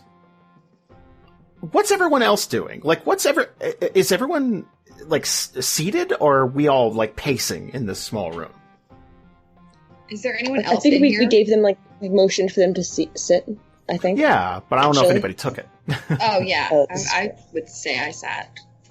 Okay. Yeah, I think I'm sitting down as well. Yeah, trying to like, it's like we're trying to present. I think Kalden realized what he's saying only goes so far because of the people he's saying it to, and he's trying to present the most like calm and rational front of all of them that he can, because it is quite a lot. Right. All right. Let's say we go. Let's say we take a handful of the paladins and we go to Brightport. Are we talking about killing her? Larg nods. Yeah, Kalden gets like a really dark look on his face. And he's like, yes. That is the only way to stop her. I wouldn't say Julie's the type of person to really lose her cool that often. I would say that that's the point where she's kind of leaning against the desk, and she kind of brings a hand up to her mouth, like just like that like you're in deep thought. It's like, shit. We will stand up and start pacing a little bit. Do it kind of like punching one hand with the other. Yeah, just kind of like playing with your hands, just kind of like, yeah. Cracking the pinky knuckles a little bit. And it's our hope as well. We came to you first, obviously, because this is sensitive, and the things that we saw on Kien, not everyone believes them to be true, but it seems our efforts there really did release the gods. If we can convince other members of other churches to bring in their efforts with this as well, we don't know who yet, but we were considering speaking also with members of, or followers of Vecna, either if they're here in Esterholt. It's possible we could bring other paladins in from other churches, but they'll only really listen to you. Are you talking to Jadzia about this? Should we? I don't believe I know Jadzia. Yeah, come to think of it, our list of friends is not very long these days, so we haven't really checked all the boxes, so to speak. This is kind of an improvised idea. And Braylon will look around at everybody else in the group to make sure that he's right, because he's just taking a guess. The mayor. And she's going to give Una a look like, boy, would she be down for this? Like that. Yeah, Una's going to narrow her eyes a little bit and say, like, you didn't check very many boxes, you say. What about the authorities in Brightport? Do they have anything to say about this? Do they know about this? It's Brightport. Authority means nothing. What about the other factions? Well, I've been trying to get in touch with Erelov Grimness for weeks now. Writing her letters when I can, trying to keep her abreast of the situation. I don't know if she's getting any of these. Julie's gonna perk up. She was just in the city. Erelov? Yeah, the mayor sent her and Malchus and a bunch of people down south to Odyssia. Brandon's gonna look at Kalden. She made it! Yeah, she's fine. We've had a little problem with a cult in the city. It's been dealt with for now. But yeah, they came back not that long ago. I think she headed east to Fairbay. That is good news. How long ago was this? When did she leave? Let's see. It's the 9th of Alta Orn, a few days ago. Kalden's just like so much is happening in a week. He's gonna put like his hand on his forehead and just like breathe a sigh of relief. Well, she would be in charge of House Dragonkeep now. If we can talk with her, if we can get to her, the Black Hand is definitely going to be after her. Brandon's gonna chime in. Wait. Did you say 9th of Alta Or? Yeah. No, and then he's gonna pull out his little notebook, start flipping through the pages. It's the 9th of Ferior. A month ago it was. Oh. He's gonna like do the really dramatic grabbing of his chest as he pretends to fall backwards. Oh. And he looks at the team. How long were we in those mountains? Wait. What? Larg starts counting on his fingers. Una's gonna look over at Julie and like raise both eyebrows like, what the fuck are these madmen talking about? Yeah, you're kind of starting to sound crazy. Now you're a tiny bit. It's like, no, listen, we talked to God and we lost a month of time and we're, you're kind of starting to sound, There was this man it's not unheard of. But it's like, I mean, I would say you get a lot of leeway for the whole trip to Kien and everything like that, but it's like 2 years could do a lot to a person. I'm not on any drugs, if that's what you're insinuating. They come over and, sniff for alcohol. I was going to say, there's literally a session where you did a drug trip in the middle of the woods. Yeah. Anymore. I'm not on drugs anymore. Okay, good. That's good. That's how you should have opened. You walk in, it's like, look, we're not on drugs anymore. Yeah, and but it felt like a lifetime because I had amnesia and shit. But we're not talking about that. Okay, so we're missing some time. I don't know if that is an effect of speaking with Vecna, his protection, or using the bell. And Brandon's gonna stop. No, the what? Oh yeah, Julie would pick up on that too. What bell? The bell of Vecna. Braylon puts his head down. All right. Well, let's see if Julie would know about that.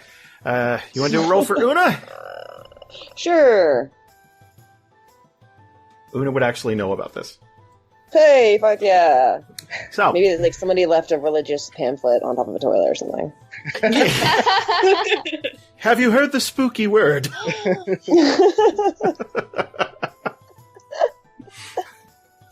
So,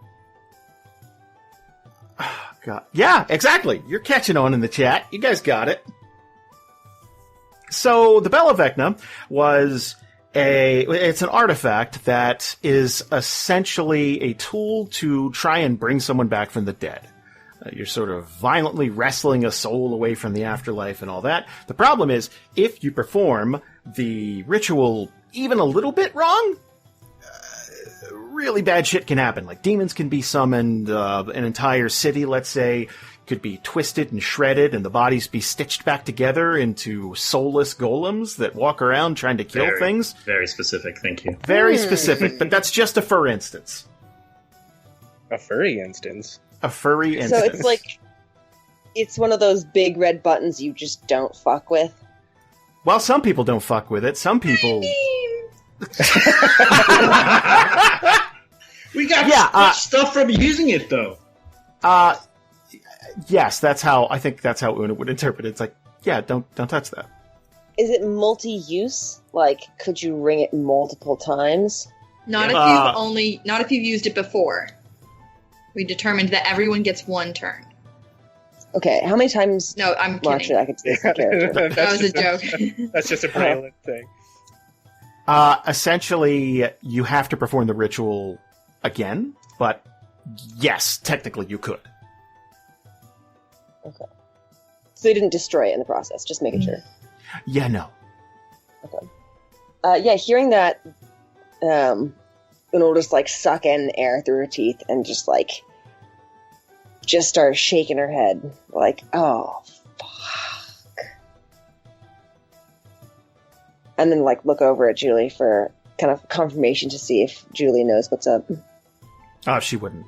She'd be looking at Una's what bell? She'll quickly just explain it to Julie. Resurrection bell that's also got the potential to trigger an apocalypse, basically. Larg moves like he was about to take it out and show them, but then she says that and he puts his hand down. Wait, perception to see if Yeah, sure, if you want. Oh, it's a bad thing. Okay. Oh, never mind. Keeping it interesting. I like it. I wouldn't say that Una is particularly perceptive as a person. No, she's not. I think she has a pretty low perception. 9, so probably not. Probably not.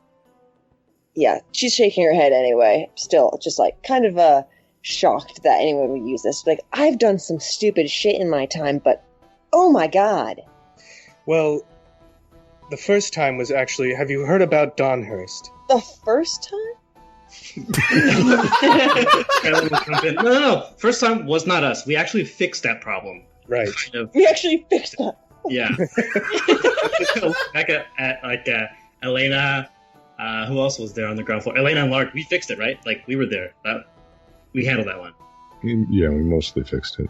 Also, yeah. It's the second time, 1,000% was our fault, for sure. But nothing bad happened. I mean, well, he looks at Elena. I mean, we saw a demon lord, so that was fun. But it got us a face-to-face with Vecna. Okay, stop talking. You got it. He's going to sink back into the group. We're going to circle back to the demon lord thing. What happened to Donhurst? Have you not heard? The whole city disappeared almost instantly. Many of its denizens had to flee because of this spell. Why are we not focusing on that? Well, it's done. We kind of fixed it. How did you fix it? We used the bell to perform a counter ritual to stop the demonic presence that was there, transforming and disfiguring the people into horrible monsters. So now all the horrible monsters are dead and the people are back? Yep. Well, the refugees ended up fleeing into the Divide, into Durnhollow, and elsewhere from there. I think at this point, Julie would probably look at Una. Okay, we need to get better at following current events. Yeah. This is ridiculous. An entire city's worth of refugees wandering around the Divide, willy-nilly, and we are unaware, and apparently you used a bell of destruction to fix it. Congratulations, but also did not follow up on anything to help that city out afterward? Braylon doesn't speak up again. To be fair, there was a bunch of gangsters when we left, too, so that's another thing, that we didn't really fix that problem.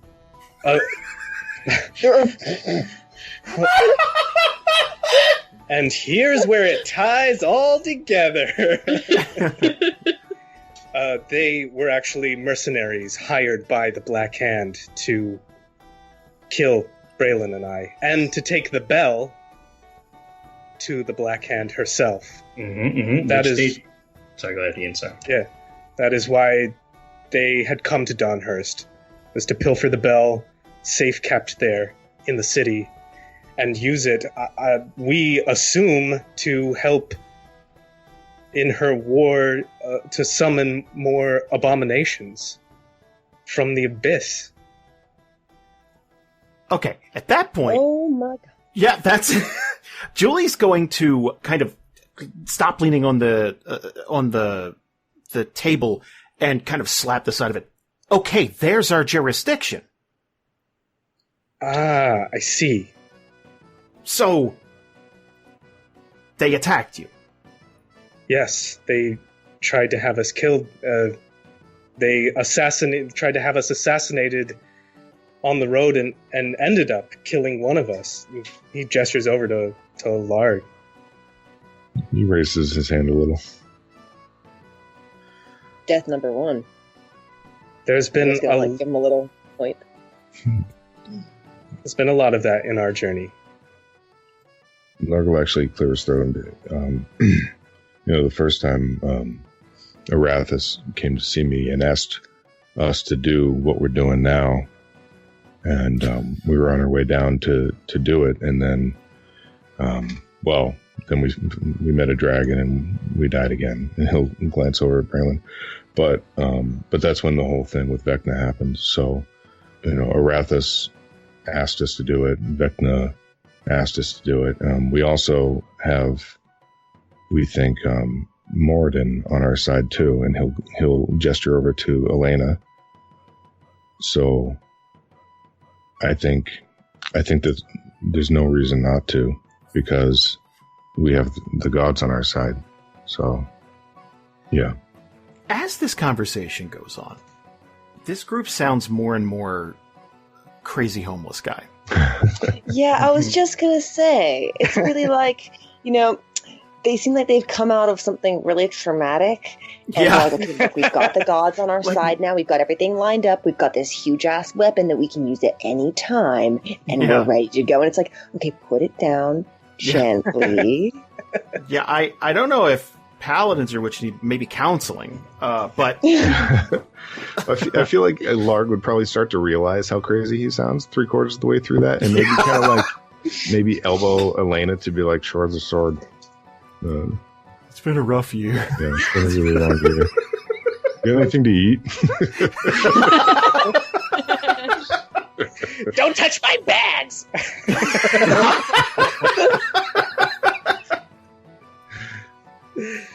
Would Elena show them the sword? Because here's the thing. I would say for every 5 crazy things you say, you're showing one bit of like, all right, this seems kind of like, you're obviously kind of undead. Like it's like, okay, I mean, yeah, that looks like you've been through some stuff. So I guess as long as you it's keep kind of showing, like a faith healing situation. Right. There's just enough to keep them invested. Enough evidence, yeah. Elena will unsheathe the sword, and she'll actually, because she was sitting down, she'll stand up and sort of walk over to Una and Julie and sort of present it to them. And she'll say, "We found this in a cave that dwarves had built many years ago. This was blessed by Maraudon, and it was there so we could find it. So I could wield it." Una's gonna give Julie a look out of the corner of her eye like, yeah, this is like the speech that like every fighter gives about their sword. Right. But like, is also gonna do a religion check on that sword? Yeah, either that or history. Yeah, something that Julie and I could do to like figure out if this sword is legitimate. And its significance. I'd be lying if I said Julie wasn't going to do history. It's just perfect. And Elena will also say, "And watch this," and she'll whisper something, and no one can hear it. But then the sword. I would say we're nearing the end of the session, Val. What? Like, I have a few questions about it, but I didn't want to ask questions in the middle of the thing. So I saw you another time. I never whispered to play. I didn't know how to whisper back. So, okay, I saw your questions. This would be, okay, so I was going with the new phone analogy. Basically, you're going to scan your face, and so you set it up. Okay. So you come up with a word, and you're just bonded to this sword. Mm-hmm. Either that, or I could pop up a random a random word generator, and we can get you a phrase or a word. You mean something horrible like flesh sponge or something. Flesh sponge. Yeah. Make it a phrase and just 3 looks like a butt. Nice. Callback. It does look like a butt. Okay. She will say, "And watch this," and she'll, she still doesn't know exactly how it works yet, so she'll kind of like put the hilt of the sword towards her mouth as if it's a microphone, and she has to like speak into it. Fighter karaoke, I love it. Yeah, and so she'll say, "Leon," and then the sword lights up. So I'm gonna have Julie do a history check. That's a 7, so butts, and I'm guessing that Una's doing religion. Yeah. She outclasses Julie again. I'm gonna be mad. 10. So barely. Yeah, I wouldn't say that either one of them are crazy knowledgeable. It feels vaguely religious, but it doesn't feel like it's some sort of crazy powerful sword, basically. Well, it sure does glow.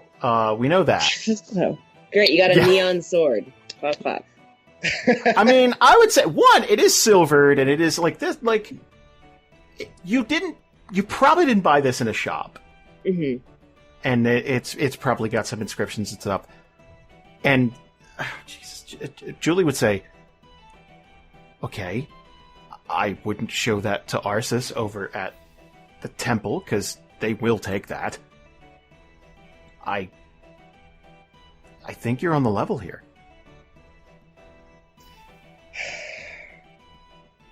Yeah, as crazy as you do all sound, I think you are probably telling the truth. No one lies about something this annoying. Oh, you see why we came to you first. So what do you want from us exactly? It sounds like they want us to take a troop into Brightport and murder a woman. Yes, exactly that. I was pointing to Julie. Do you want us to wait for any compatriots, or are we taking care of this ourselves? Well, he looks at Kalden and Larg. I mean, how many paladins are you going to send? Okay, hold on. Before I continue, I think there's something I need to ask Bree, because technically she's the mayor of Esterholt. Hey, yo, Bree! Pull up a chair. Okay. I need to ask you a question. I need it to be on the show and on mic. So. Oh, no. I'm sorry. We've been chatting, and it's picture the worst sales pitch in history. No. Okay, hold on. I'm sorry. Way worse. I still made deals as a salesman. Come on, this is nothing. Hello, everyone. Hi. How you doing? Hey. So, as the mayor of Esterholt, let's say hypothetically, there was a plot to kill a woman in another city. And let's say a group... Not just a woman. Not just a woman. Right. Yeah. The criminal mastermind. Yes. The one who tried to kill my mother-in-law. Yes. Okay. Okay. Better pitch. Better Leave pitch. with that. Now, let's say some people came in off the street. Maybe you know some of them. Yeah. And they say they've spoken to not just one god, but maybe another god. Mm. And basically, do you think Jadzia would be cool with the Paladins of Kord kind of taking a field trip to a city? Like all of them? I mean, like enough of them. What percentage are we looking at here? I mean, you probably don't want to take the kids. Let's say 65%. And let's say they take a field trip up north. And they kill this bitch. And then they come back. Like, let's say... let's say everyone's discussing it right now. And the question of, hey, did you talk to the mayor about this? And the answer was, not yet. Do you think the two people who run this temple would say, you should definitely go she will totally be cool with this? Or do you think they would be like, oh, she's not going to be cool with this? I feel that's an Una Julie decision. Like, I feel like that's you two. But I need feedback. Oh, okay. Because they live in the city. They would, I mean, they basically, does Jadzia seem like the kind of leader who'd be cool? Well, Jadzia has a very open door policy. That's been established. That's a very political answer. That's congratulations. Thank you. So I think so. Like you said words, but that wasn't that wasn't a yes or no. Open door policy means yes. It means she would hear them out, maybe. Yeah. She would hear them out. She would hear them out. We've got charts and graphs. Got charts and graphs. And two dead guys who are walking around, so. Yeah. Well, here are the facts that we learned while we were high. And this was really weird. It was really weird. Did not bring that the kid almost died. Anyway. Yeah. Okay. He's probably never going to be the same. Okay. I think Julie would look at Una and just... We should probably fill Jadzia in on this. And I think it would be slightly reluctant. Like, this is a tough pitch, because I heard it all just now, and I only believe, like, half of it. Like...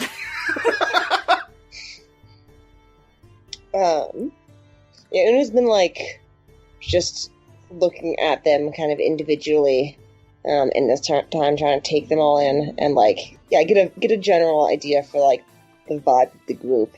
See how, like, earnest they all seem like they are being. It's just, like, shrugging to say, you know what? We can't take that many paladins out of the city without her noticing. So, we're gonna have to run it past her anyway. And, they won us over pretty quickly. I feel like, she'll at least listen to them. She might laugh a little bit, but you'll have to accept that at first. I think she may not find herself laughing at the end. Way to be grim about it. All right. Well, let's just take him there now, I guess. Yeah, I think that would be the next step, because, like, that's the hardest part. It's like, okay, how do we sneak that many people out of this? I like that was the go-to. Yeah, exactly. Like, well. That's why I love Una. It's like, well, we can't just take them and, like, out. Yeah, well, we can't get away with it easily, so let's just...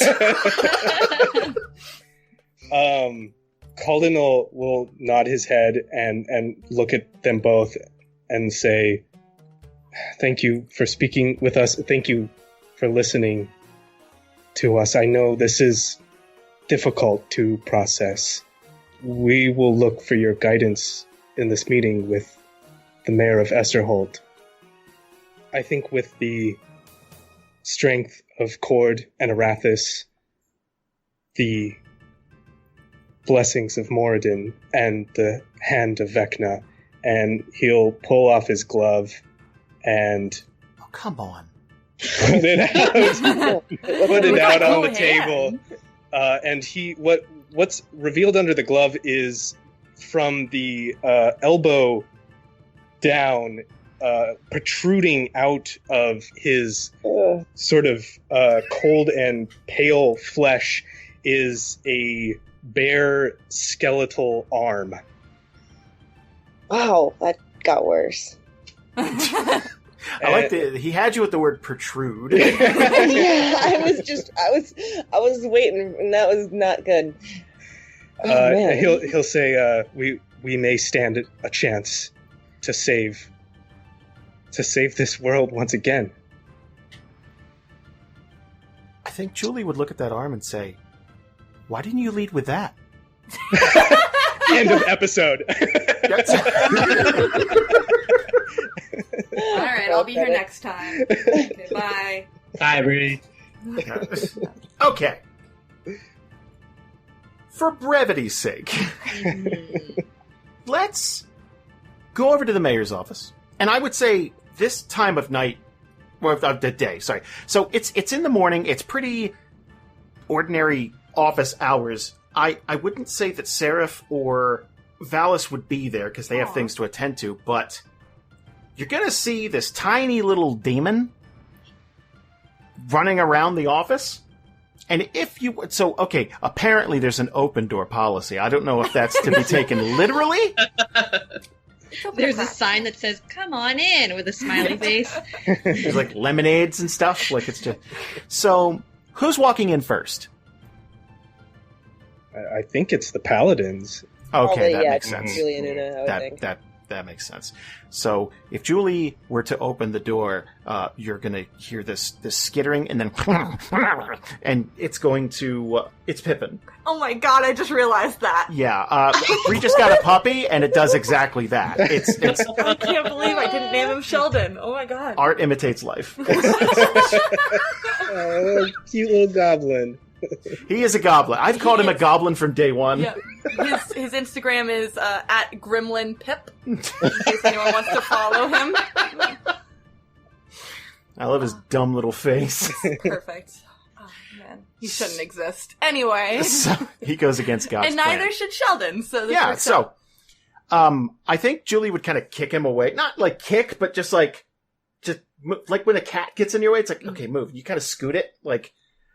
So she would walk in with these people, and I mean, Jadzia would recognize Braylon, kind of. It's all dead now. I mean, it's still... Yeah. I'm covered up right now because I haven't... We got to save the ammo. You know. When I recognized Braylon and Kalden. Kalden was there. I don't know if Kalden and Jadzia have ever met. He wasn't there. Oh, never mind. I think this might be our first meet cute. Ooh.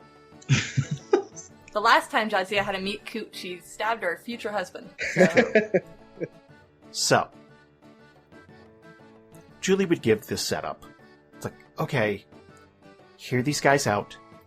They're going to sound crazy, but ride with them. Like, just let them get it all out. Now, for brevity's sake,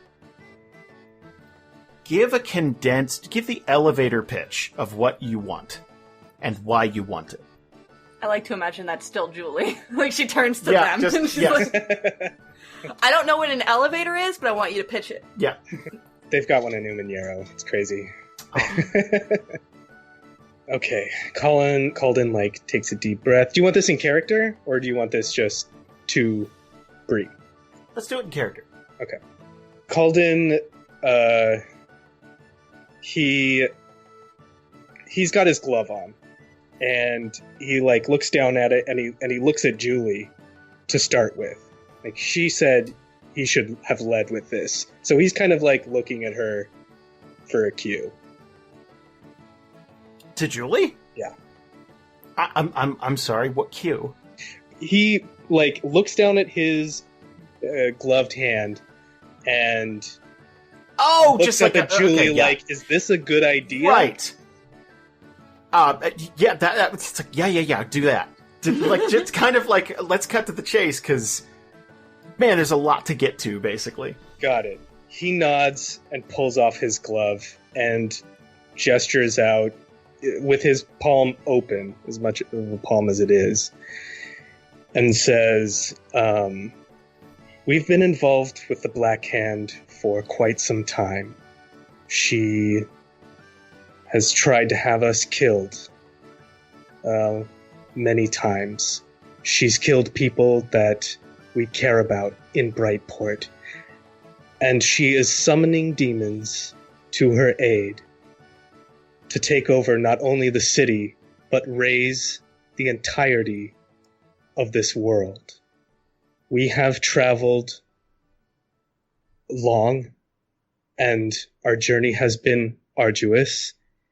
In it, we have seen some incredible things and taken some incredible artifacts. We have been given a course of action by the gods themselves. They have spoken to us. They have brought us back from the dead. And they have given us gifts to aid us in a fight to stop the Black Hand. If we do nothing, she will destroy everything. But if we come together and take the fighters, the men, and the women, and the strength of the Church of Cord, and any who will lend their power to this crusade, then we will have a chance to end this threat to all of Theria. So, okay. I would imagine before that there were some pleasantries. I was wondering. Yeah. I would imagine it's like, oh, hey, how you doing? Okay, anyway. You want lemonade? There's no time for lemonade.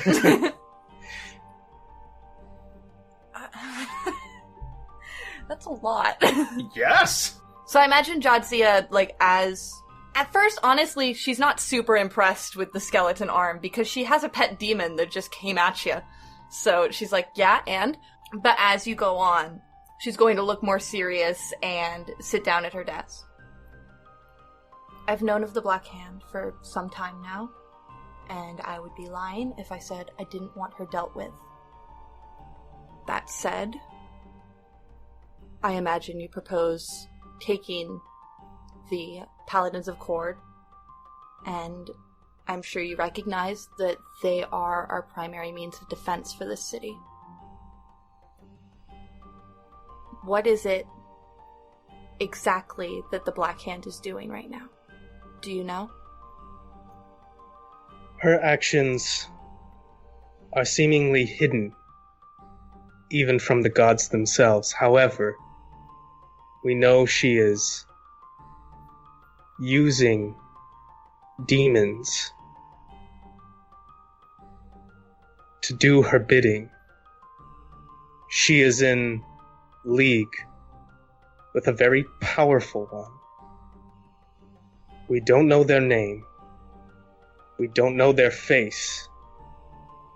But even Vecna seemed startled when we told when we told him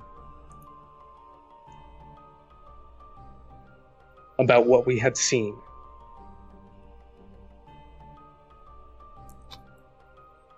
Jason? Mm-hmm?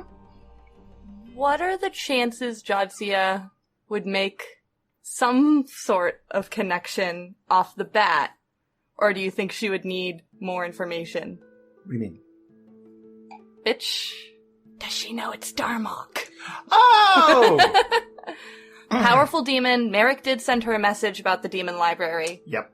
I don't know if she has any other information from Brightport, though.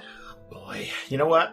I feel like she would be just paranoid enough to just assume off the bat, but I want to know how certain she would be. I would say, give me a flat D20 roll. Okay. Unless it's like a 7 or below, you're going to assume. By the way, your whole thing bothers me. This isn't well, fitting it's a good thing here it's not properly. Yours. Your dice were all over the place. I had to click the little button to rearrange them. You didn't, but... It's a 7! So, 7 or below. Yeah. She doesn't know. I don't think she would jump to that conclusion, necessarily. Well, I still think she'd be paranoid enough where it's like, just if say there's... Yes. Well, no, I mean, how sure would she be? Like, oh, that's Darmok, or could it be Darmok, you know? I think it'd be more could it be. Exactly. Unless there's some proof. That's what I meant. It's fine. She'll get there, it'll be fine. I am, unfortunately, and she's going to snap her fingers to try to bring, Sheldon over. Well versed in demons.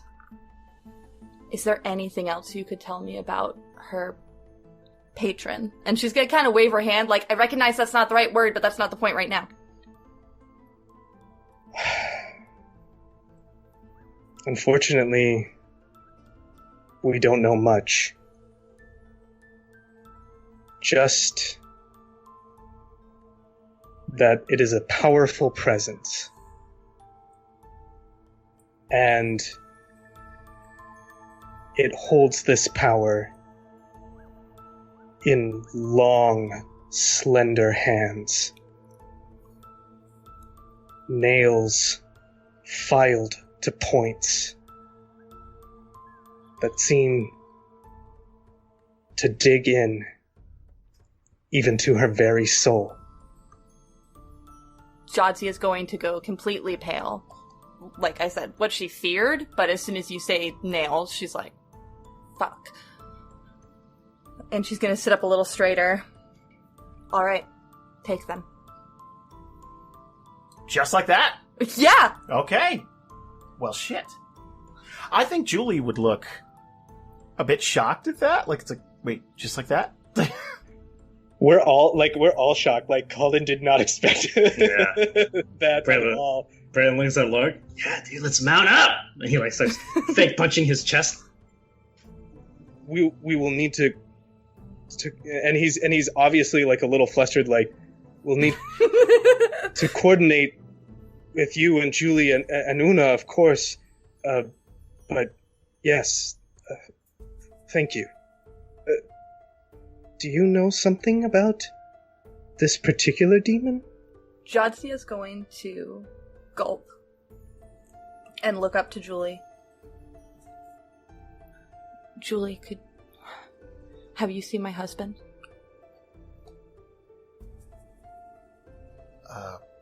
No, but I can find him. Probably in one of a few different places.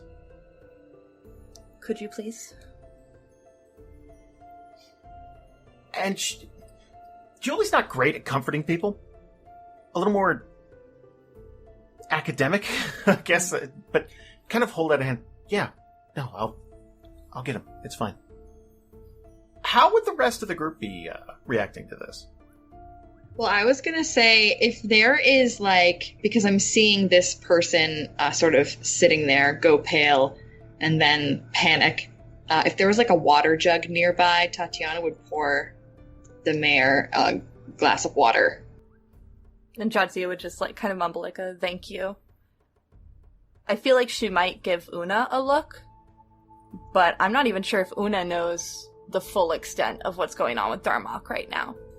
I mean, yeah, I don't know if Una knows that he's kind of coming back at all, but she definitely remembers fighting him initially, and that he's a son of a fucking bitch. So as soon as, Jadzia noticed, or went pale, she would catch on that that's probably what Jadzia is thinking. And would be 100% let's go and get the paladins right now. I will have them ready by the morning. She's in full, let's go kill everyone now mode. Jadzia would stand up and move to the window and kind of acknowledge Kalden's question then. And it's not because she wanted to get rid of Julie, it's because she wanted Valis. And she'll say, if this demon is who I think he is, you have a long, hard fight ahead of you.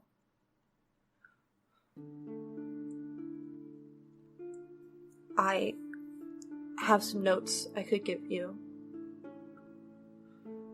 about his former life, if nothing else. Unfortunately, I haven't been able to keep an eye on him as of late. I haven't wanted to.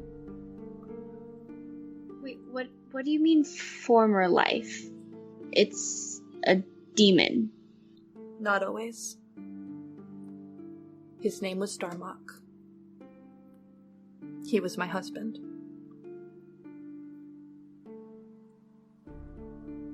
Guys, I think that's a good time for us to stop for the evening. Yeah. Nice. Wait, I got the last line? Oh my god. Bombs, just bombs all day. Yes. Special guests. Yes, special guests. Yeah, thank you guys for doing this. Thank you for coming. So fun. Thank you. Yeah, thanks for That was having a me. lot of fun. Yeah. Oh man, we really hope you guys enjoyed today's episode. This is the little breakdown section where I tell you all the stuff that you might not know about that's going on around the DNR offices. Obviously, we're still working on the book. If you didn't know, we are posting updates constantly on the Kickstarter page. We're still taking pre-orders all the way up till November 15th. That is the cutoff. If you want to pre-order the book, that's when you got to do it by. Otherwise, you're just going to have to wait till after it's printed and shipped. At this point in the game, we need to know how many we got to make and all that. There's a lot going on this side. And if you want to get a sense of that, watch any of the videos that we post, weekly, on the Kickstarter page. You can also take a look at the new Therian coins. We got them minted because we hit a certain level in the Kickstarter, and we got a few extras, so they're on sale at the store now. If you want to buy a couple to hold in your hand, they are friggin' beautiful. We got some pictures to show them off. Obviously, patreon.com/DANDR is how we keep the lights on around here. We just did a Living in Theria all about piracy and sea travel and trade and all that. So you guys asked us 50 questions and we tried to answer them to the best of our ability. We also have another DRP coming up this month. That's going to be... Guys, I can't even tell you. DRP's been really, really fun. Between that and Vampire the Masquerade, it's just two scumbag groups dueling to see who could be the worst set of people. And it's been a lot of fun. It's real blow-off steam groups. Friday, October 25th, Bree will be hosting a game set in Theria. As part of our Kickstarter, we got to a certain point. You guys did a lot of stuff to help us reach our goal, and she's finally going to get to do this live. So I hope you can watch that on our Twitch stream. The night after, Saturday, we are going to be doing Extended Rest. So it's a busy week for us. We hope to see you there on our Twitch channel. Thank you guys so much. We'll see you later this week.